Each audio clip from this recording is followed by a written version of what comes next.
I was captivated by the idea from the beginning. My colleague Michael Mann had suggested something that seemed so audacious. And the more I studied the market and listened to Michael and met many other colleagues in the academic community and the employer business community and speaking with policymakers and government, it became clear that the most important thing we could do in creating a new university was to spur innovation.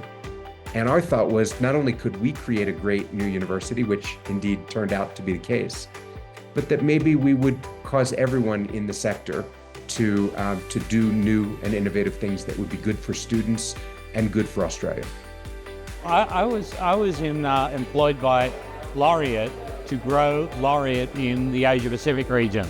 The federal government supported it 100%. They wanted to see diversity in the education sector, in the university sector, and I promised them that, and I think we gave them a bit. When I was invited to become part of this adventure, really, it interested me because I have a background in international education as well, and this was attracting private capital into education, which is a foreign concept in a way for Australia. But also it was the opportunity to work with the Laureate organisation and some 50 universities around the world. Also, it was a maverick organisation. You know, it challenged the status quo, and the government at that time here in South Australia was keen to do that. I guess I was sort of the midwife at the birth of Torrens University. I was there when the Laureate Group first made the approach to the South Australian government about getting approval to establish a university. We just saw that there was enormous potential for enrichment of our state. It's just been remarkable to see the growth. I mean, it's beyond any of our expectations to see how quickly it's grown and what an important role it plays in the social fabric of South Australia. As the Chief of Staff at the time for the former Minister for Higher Education, when the legislation for Torrens University was introduced into the Parliament, I remember there being a lot of interest at the time, at the idea, at the proposal, and overwhelmingly bipartisan support.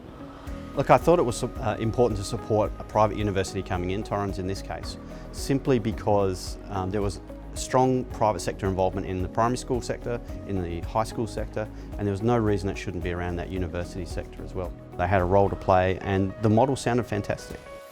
If I look back on that whole time, like putting the bill through the Parliament and helping to establish the university, getting through the quality control processes, I look on that with a great deal of pride, and I'm very, very pleased to have been a part of it, and I would do it again in a heartbeat.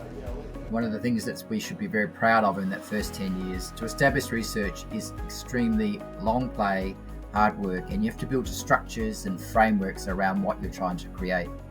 One of the most endearing memories is for getting formal ethics approval to establish our own ethics committee from the National Health and Medical Research Council, establishing the research office, which runs beautifully and effectively now and really helps the private university, building our research partnerships with other universities, building the HDR students, or the higher degree students, the PhD students who are now part of our future. It's quite extraordinary. Some of those students are now part of senior academic roles within the university.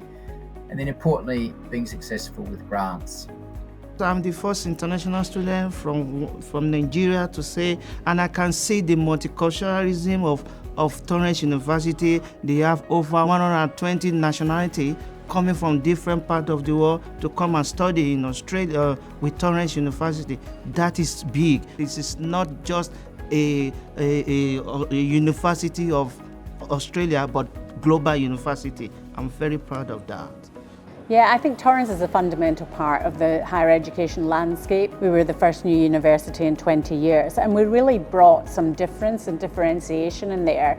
We were very loud and proud about being for employability and being an international university, doing online and face-to-face, things that now feel natural to all the other universities.